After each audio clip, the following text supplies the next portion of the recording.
have had some games recently where they have been a shambles defensively. Like I texted you and Guy partway through that Man City match and said, Yes. hope that Newcastle are planning on defending like this when they play us in the cup final.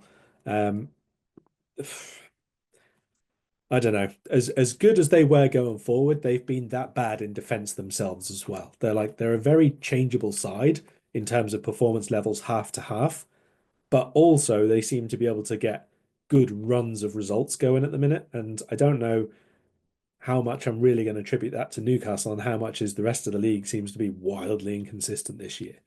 Um, like some of their results are obviously very eye-catching, like 4-0 and 4-3 and 3-2 in the cup even, and beating Arsenal 2-0 was really good in the what do you call the Carabao Cup. Very good performances there in certain parts of the pitch, and they can be really resilient and really dogged. But at other times, they just look like they've never played football, half of them. Now, admittedly, a big part of fixing that has been taking people like Dubravka and Kieran Trippier out of the team because they've been really error prone. But as we've just said, like it's not a catch-all because Nick Pope wasn't great. No, no, he wasn't great at all. And like, obviously, they got this huge influx of money, but because of the rules, they're not able to just go and splurge, all in one go. They have had to build step by step by step. And unfortunately for them, it cost them two outstanding young players in the summer, both of whom I think would have been huge parts of their future. Yankuba Minta, I think he would have been a perfect fit on that right wing. But credit to Jacob Murphy, he's actually had a really good season. Yeah. And then I think Elliot Anderson, it was really good in that midfield as well. But, they've got Lewis Miley, who's a big talent, and I think was overplayed a bit last year and hasn't had a great year this year. But I do think he's got a big future.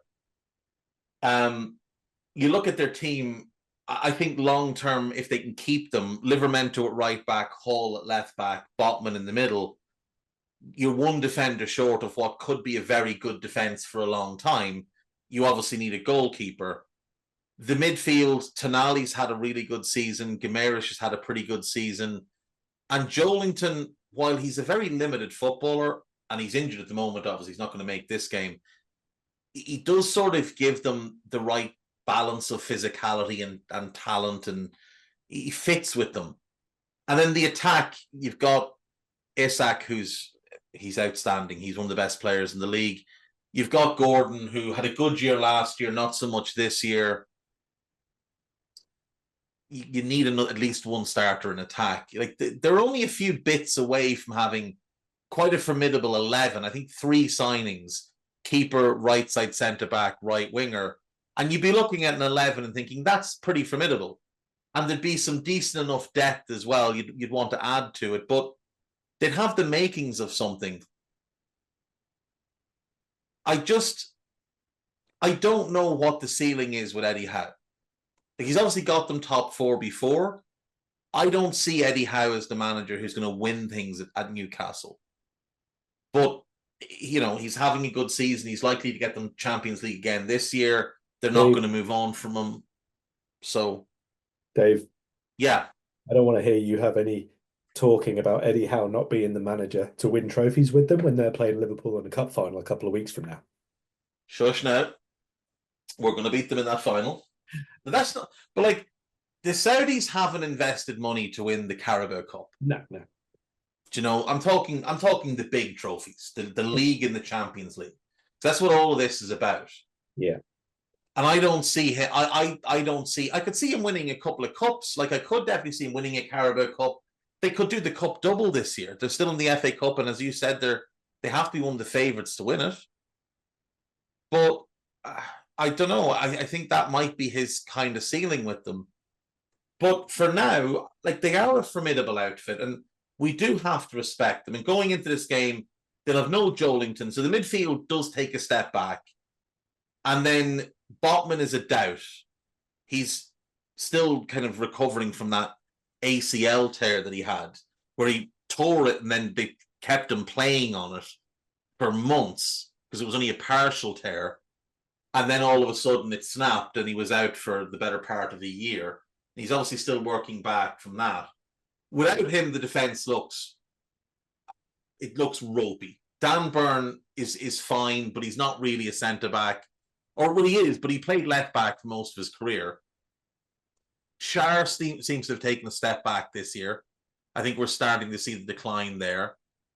There's still too much Trippier for my liking. Livramento should be undoubtedly the right back. But defensively, I do think we can get at them.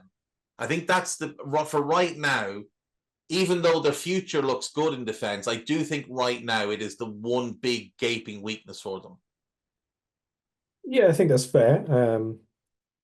I would say probably recent games, at least, when they've looked poorer defensively. Again, I think that is similar with other teams, similar with Liverpool at times. I think that a lot of that is down to the midfield, whether there's a little bit of imbalance or whether it's the wingers not tracking back as much as you would like them to, that sort of thing, rather than the individual defenders. But when we talk about defending, we mean the entire team and how it sets up and so on. So I actually think Dan Burn has been in really good individual form, but I completely agree that Schär is lower level than he was last year. And I think that is, again, something we've spoken about in terms of it wasn't necessarily just Schär himself playing really well. He was, but it was that partnership. Him and Botman just worked perfectly. They complemented each other really, really well.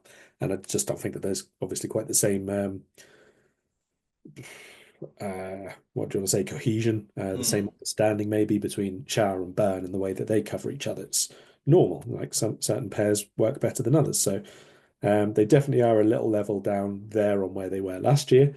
And as we've said, goalkeeping wise, there are mistakes, and you can never say whether that's going to happen or not, but you can certainly try and put the pressure on in certain areas to make sure that you give yourself the best chance possible of causing them problems. So I don't think Liverpool have been at their best in attacking terms over the last few games. I don't think on the ball necessarily we've been as good as we can be. If we play to the level that we're capable of in attack in the final third, with the movement, with a bit more ingenuity sometimes at what we do in the final third, then yes, I would expect us to cause them a lot of problems. And I'll be honest, I couldn't even pick out which one of their goalkeepers is going to start this one. No, I can't either, because I remember seeing like I follow Jake Jackman on Twitter, and I see him having a lot of interactions with other Newcastle fans, and I enjoy reading them. And a few weeks ago, not even a few weeks ago, it was before the City game, they were talking about how the feeling was that Dubravka was actually now the number one, that Pope, even though he was fit, just wasn't going to get back in the team. And obviously they have that horror show at the Etihad, and then Pope comes back in. But it's quite clear, like, Nick Pope has been very unfortunate in recent years. He's had a lot of injuries. And I do feel like the cumulative effect of that is that he's no longer good enough for a Champions League caliber team. And I would imagine in the summer, a priority for them has to be going and getting a goalkeeper.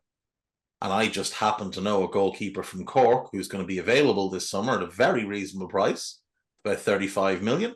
And I actually think that Newcastle would be the perfect fit for Caoimhín Kelleher.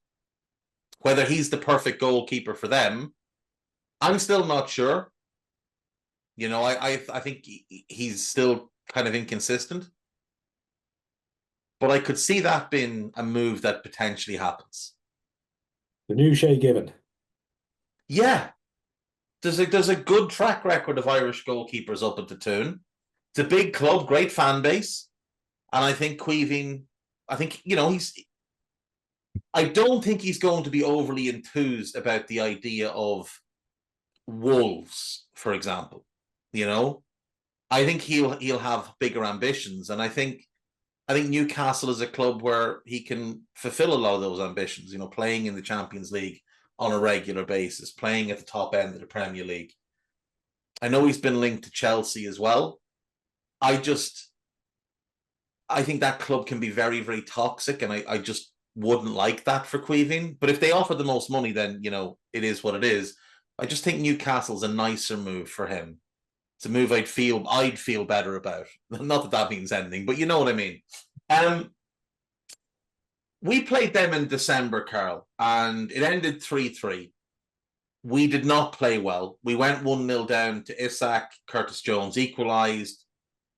Gordon put them back ahead, and then Mo Salah took the game over and got 2 goals. And it looked like we were going to get out of there with another unlikely win up at St. James's. And then Kelleher made just a massive, massive mistake.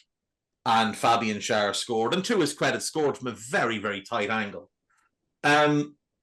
What struck me from that game, though, more than anything, was just how they dominated us from a physical standpoint in the middle of the park. Joelinton is a big thug, and he was allowed to tug his way around the pitch, fouling relentlessly and never, ever getting a hint of a yellow card. He's not playing in this game, though. And that, to me, is a big advantage for us, because even though I think Gamerish and Tonali are really good and have had really good seasons, I think as a trio,